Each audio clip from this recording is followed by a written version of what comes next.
Hey everyone, welcome back to the Incredible India podcast series. I'm Sam. And I'm Taylor.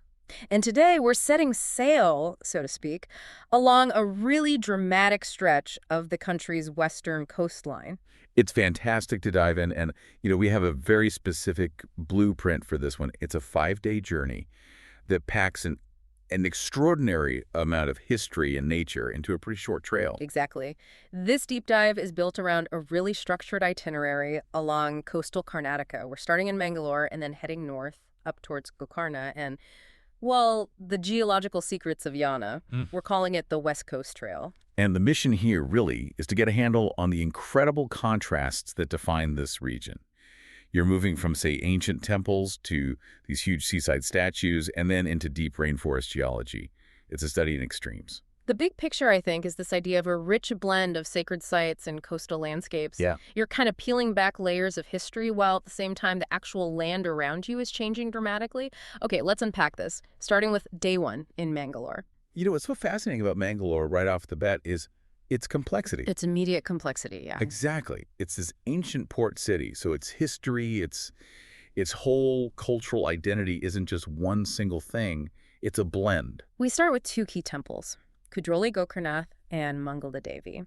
And the sources say they're places where mythology, reformist history, and ritual art come together. What can you tell us about that reformist element? That sounds interesting. It is. It really takes us into the 20th century. Kudroli Gokarna, for instance, is tied directly to the social reformer Narayana Guru. Okay. He consecrated it back in the early 1900s when access to temples was often restricted. So it became this powerful statement of spiritual equality. You're not just seeing mythology, you're seeing a monument to real social change. That makes the next stop feel even more jarring, maybe. I wasn't expecting this, but the itinerary points to St. Aloysius Chapel as a must-see. Why is a European religious site so key to a coastal temple tour? I think it's the visual shock of it, and honestly, the rarity. It's described as one of the few examples of this level of European sacred art in India. We're talking about its frescoes. So these are Italian-style frescoes, right? Yeah. Covering almost every surface inside. Precisely. Painted by an Italian Jesuit, Brother Antonio Moschini, around the turn of the 20th century. So you have this very specific regional Italian art style that's just been deposited right here on the coast of the Arabian Sea. And it survived. And it survived, which is amazing. It raises that big question.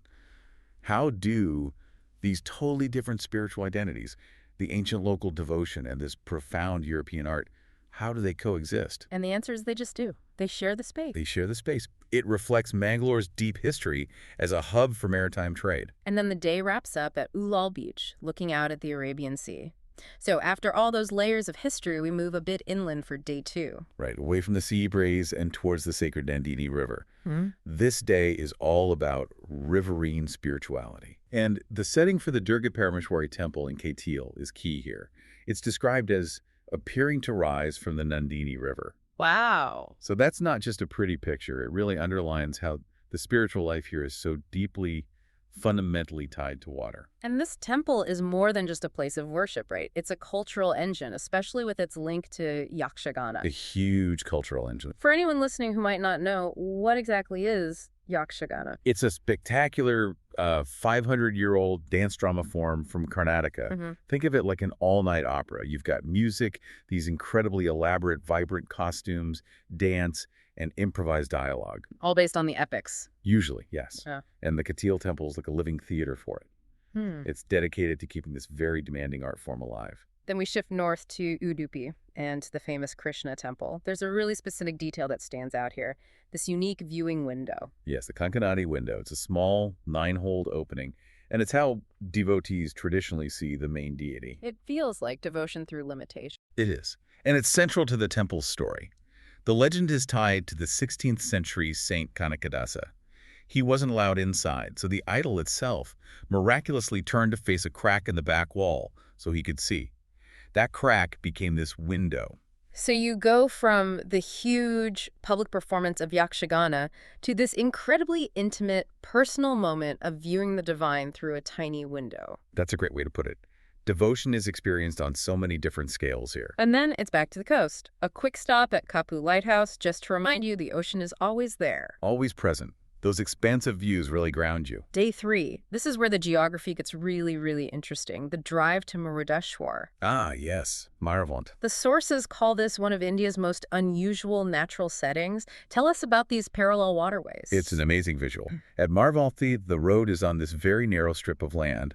On one side, you have the huge, powerful Arabian Sea. Right. And just feet away, on the other side, you have the calm, contained Suparnika River. It's a rare geographical feature, and it's this perfect visual metaphor for the power of water in the region. And that moment of geographical awe leads right into the monumental scale of Murudeshwar. Scale is the key word, absolutely. You arrive and you're just dominated by this enormous Shiva statue in the temple complex. It's such a sharp contrast to the intimate devotion we just saw in Udupi. This is devotion on a colossal, almost overwhelming level. It's designed to inspire awe. A huge statement piece overlooking the ocean. So in 3 days, we've gone from layered history to intimate spirituality to this massive visual statement, which means we need to shift gears again for the last 2 days. A big shift. Yeah. We head towards the calm of Gokarna and then deep into the forest. Gokarna is day 4. What's the vibe here? How is it different? Gokarna has this powerful dual identity. First, it's a major pilgrimage site, a very important temple town in the Shiva tradition. Okay. But its coastline is just beautiful and unspoiled. So it's also a retreat, a place for travelers who just want quiet. It's where deep spiritual energy meets a very laid-back, gentle rhythm. The perfect mental reset before the grand finale. Exactly, before Yana. And Yana, on day 5, takes us completely away from the coast, deep into the Western Ghats rainforest. We're trading coastal culture for ancient geology. And this is where it all comes together, where natural science and folklore just perfectly converge. Yana is famous for 2 gigantic black limestone rock formations that just tower over everything. The term used is karst erosion. For anyone hearing that for the first time, what does it actually mean? Karst erosion is a process that happens over millions of years. Basically, acidic rainwater dissolves soluble rock, like limestone. Okay, I see. And that process carves out the landscape, creating caves and these unique towers or buttes that we see at Yana. The sheer blackness of them and how isolated they are in the rainforest makes them incredibly rare. And it's not just geology, is it? One of the formations has a cave shrine inside. Yes. And that's the magic moment. Inside this natural cave, there's a self-formed Shiva linga. A self-formed one. So the site is both a geological marvel that took eons to create, and it's an active place of worship tied to very old legends, specifically the story of the demon Bhasmasura. So you're surrounded by streams, dense rainforest. The sources describe a powerful sense of isolation where nature, myth, and devotion coexist. That's it, exactly. And when you think about it, the range is just stunning. You start in cosmopolitan Mangalore, and 5 days later, you're standing at a site whose history is measured in geological time. So for someone who wants to experience this, how does it work? The sources lay this out as a 5-day, 4-night guided tour. That's right. And the emphasis is on a private, flexible experience. The guiding is really the crucial part. Why is that? Because a good guide gives you the context. They're the ones who can explain the history of the frescoes, then the geology of the karst caves. Without that, you're just looking at pretty scenery. You miss the story. That makes sense. And there's an ethical layer to it, too. The company behind this focuses on strengthening the local community. Which is so important. They train and employ local guides, and they source things locally. It means your tourism dollars are directly supporting the people who protect this incredible culture.